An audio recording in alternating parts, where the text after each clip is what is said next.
ভাই এটা সিরিয়ালের প্রোগ্রাম নয়, এটা দেখা যাবে। এটা মানে কি আর্তনাদ শুনতে আইছেন আপনারা? এক জায়গায় বসে আর্তনাদ শুনে ভাই আপনার সাথে বলে লাভ নাই। যারা প্রোগ্রামকে সহযোগিতা করে না তারা তো বিশৃঙ্খলা করে।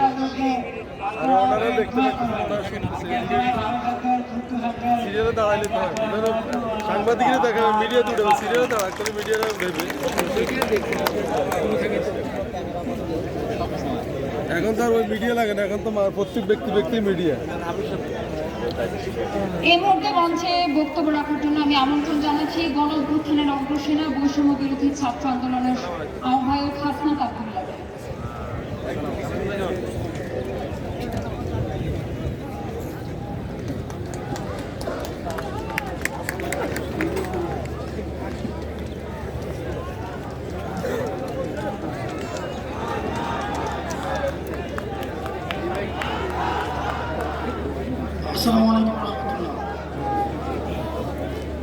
প্রথমেই যে বিষয়টা সেটা হচ্ছে বিচারের পাশাপাশি আমাদের প্রথমে এই সময় এসে আমাদেরকে একটা প্রশ্ন করতে হবে, যারা এত বছর ধরে গত 16 বছর ধরে এই জেল জুলুম অত্যাচার গুম খুন এবং হত্যার সংস্কৃতি বজায় রেখেছে তাদেরকে কারা এই বাংলাদেশ থেকে সেফ এক্সিট দিয়েছে, কাদেরকে ক্যান্টনমেন্টে আশ্রয় প্রশ্রয় দেওয়া হয়েছে, এদের সাথে জড়িত তাদেরকে খুঁজে বের করতে হবে। পৃথিবীর ইতিহাসে আর কোথাও নেই একই সাথে শিক্ষক, বুদ্ধিজীবী, অভিনেতা, নায়ক, পেশাজীবী, শ্রমজীবী একই সাথে ফ্যাসিস্টের পা চেটেছে। আজকে আমাদের সময় এসেছে তাদেরকে খুঁজে বের করা, যেই ডাক্তার সেদিন আহতদেরকে চিকিৎসা দেয়নি, যেই জনগণের পয়সার কেনার বুলেট যাদের দরকার ছিল, যেই বিজিবি থাকার দরকার ছিল সীমান্তে, তাদেরকে ডেকে এনে তাদেরকে দিয়ে কারা গুলি চালিয়েছে তাদেরকে খুঁজে বের করতে হবে। আমার পুলিশ ভাইদেরকে কারা ব্যবহার করেছে তাদেরকে খুঁজে বের করতে হবে। যাদের কলম এই ফ্যাসিবাদের পক্ষে লিখেছে এই কলমগুলোকে ভাঙতে হবে। যার জিহ্বা এই ফ্যাসিবাদকে সমর্থন জুগিয়েছে এই জিহ্বাগুলোকে আটকাতে হবে। যেই নায়ক, যেই অভিনেতা, যারা সিনেমা বানিয়েছে এই ফ্যাসিবাদের পক্ষে লক্ষ লক্ষ কোটি দিস্তা কাগজ এই ফ্যাসিবাদের পক্ষে সমর্থন জুগিয়েছে, এই কাগজগুলোকে পুরাতে হবে। আমরা দেখেছি গত 16 বছরে আলেম ওলামাদেরকে যারা গণতন্ত্রের পক্ষে কথা বলেছে, যারা গণতন্ত্রের পক্ষে কথা বলেছে তাদেরকে যখন জেলে নিয়ে যাওয়া হতো, তাদের কমলের রসে বেঁধে তাদেরকে জেলে নিয়ে যাওয়া হতো। আমরা দেখছি আজকে যাদের হাতে 2000 শহীদের রক্তের দাগ লেগে আছে, তারা যখন জেল থেকে বের হয় মনে হয় শ্বশুর বাড়িতে পিকনিক করতে আসছে। আমি খবর পেয়েছি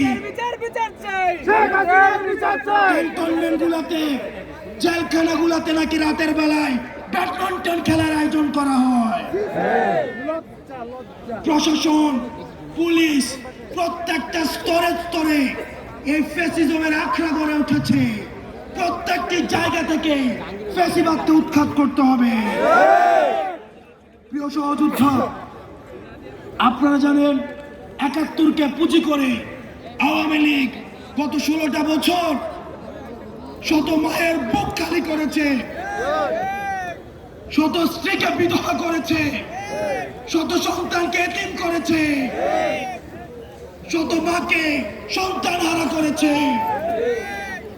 এই 71কে পুঁজি করে যারা এই 71কে আওয়ামী লীগীকরণ করেছে তাদেরকে বিচারের আওতায় আনতে হবে। প্রিয় সহযোদ্ধা, 71কে পুঁজি করে যাদের ইজ্জত লুণ্ঠন করা হয়েছে, যাদেরকে ফাঁসিতে ঝুলানো হয়েছে, যেই ফ্যামিলিগুলোকে মানুষের সামনে লজ্জিত করা হয়েছে, সেই ফ্যামিলিগুলোর ইজ্জত ফিরিয়ে দিতে হবে। প্রিয় সহযোদ্ধা, আপনারা দেখেছেন প্রশ্নবিদ্ধ এক বিচারের মধ্য দিয়ে আমাদের দেশের উল্লেখযোগ্য আলেমদেরকে ফাঁসিতে ঝুলিয়ে হত্যা করা হয়েছে।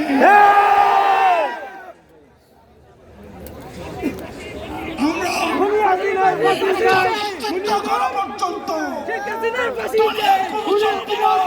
আমাদেরকে রাজপথে উৎখাত করবে।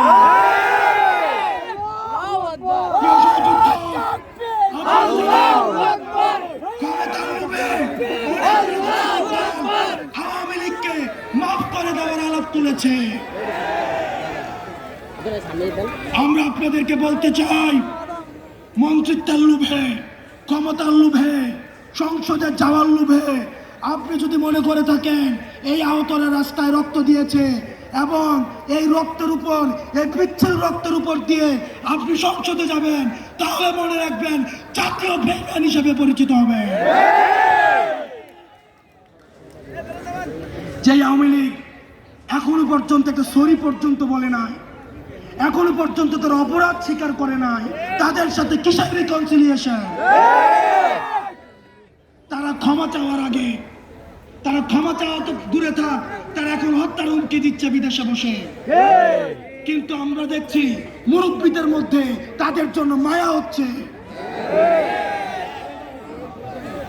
মনে রাখবেন, যারা এই রিকনসিলিয়েশনের আলাপ তুলছেন, আওয়ামী লীগকে নির্বাচনে দেখতে চাচ্ছেন, আপনারা ক্ষমতামুখী, আর আমরা আহত এবং যারা জীবন্ত শহীদ, আমরা হচ্ছে জনতামুখী।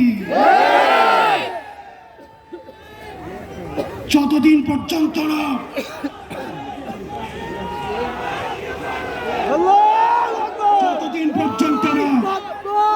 আওয়ামী লীগের বিচার নিশ্চিত হবে, ততদিন পর্যন্ত আগে বিচারের প্রশ্ন। আমি মুরব্বীদেরকে বলতে চাই, যারা বিশেষজ্ঞ রাজনীতিবিদ আছেন, যারা রাজনীতি করছেন, আপনারা ক্ষমতায় যাবেন, গণতন্ত্র প্রতিষ্ঠিত হবে, ভোটাধিকার প্রতিষ্ঠিত হবে, এগুলোর জন্য আমরা আন্দোলন করেছি। কিন্তু আওয়ামী লীগের বিচার নিশ্চিতের পূর্বে তাদেরকে যদি আপনারা রাজনীতির ময়দানে ফিরিয়ে আনতে চান, তাহলে এই আহতদের রক্তের উপরে পাড়া দিয়ে আপনারা তাদেরকে বাঁচান করবেন।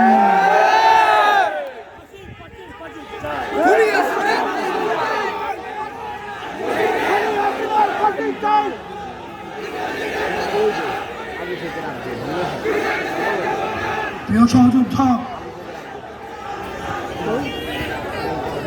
প্রিয় সহযোদ্ধা, আপনারা জানেন আমাদের এই পার্শ্ববর্তী দেশ এখন বাংলাদেশ যাদেরকে জঙ্গি স্বীকৃতি দিয়েছে, তাদেরকে এখন পার্শ্ববর্তী ভারতে আশ্রয় দিচ্ছে।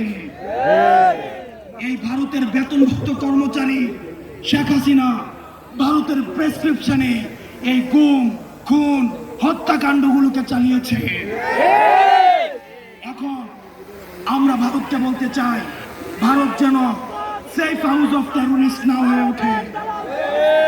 আমরা ভারতের সাথে আর কোন নীল ডাউন ডিপ্লোমেসিতে যেতে চাই না।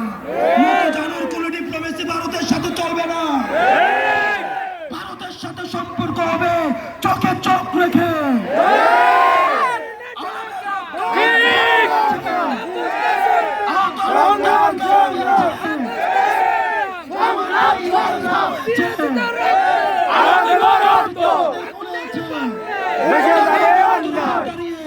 ভারতের সাথে কোন উন্নত জনসম্পর্ক আর হবে না।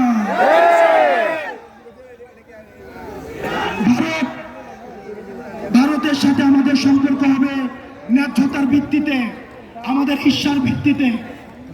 আমরা বলতে চাই, ভারত জঙ্গিদেরকে এখন আশ্রয় দিচ্ছে, জঙ্গিদেরকে পৃষ্ঠপোষকতা দিচ্ছে এবং গুজরাট কষাই আমার দেশে সাম্প্রদায়িক সম্প্রীতির সেলাসন দিচ্ছে।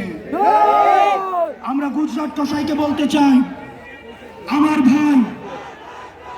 আমার ভাই আবু আলিফকে দিন দুপুরে রাস্তায় ফেলে জবাই করা হয়েছে। জবাই করার পরেও আমাদের বাংলাদেশে আলেম সমাজ আমরা ধৈর্যের পরিচয় দিয়েছি। এটি হচ্ছে গণ অভ্যুত্থানের শক্তি। আমরা ভারতের কোন ষড়যন্ত্রে আমরা পাড়া দেই নাই। ভারত চেয়েছিল আমাদের যারা বন্ধু হিন্দু ভাই, আমাদের যারা সংখ্যালঘু রয়েছে তাদের সাথে আমরা সংঘর্ষে জড়াই, কিন্তু আমরা ভারতের কোন ষড়যন্ত্রে আমরা পা দেই নাই। এই বাংলাদেশে সংখ্যালঘু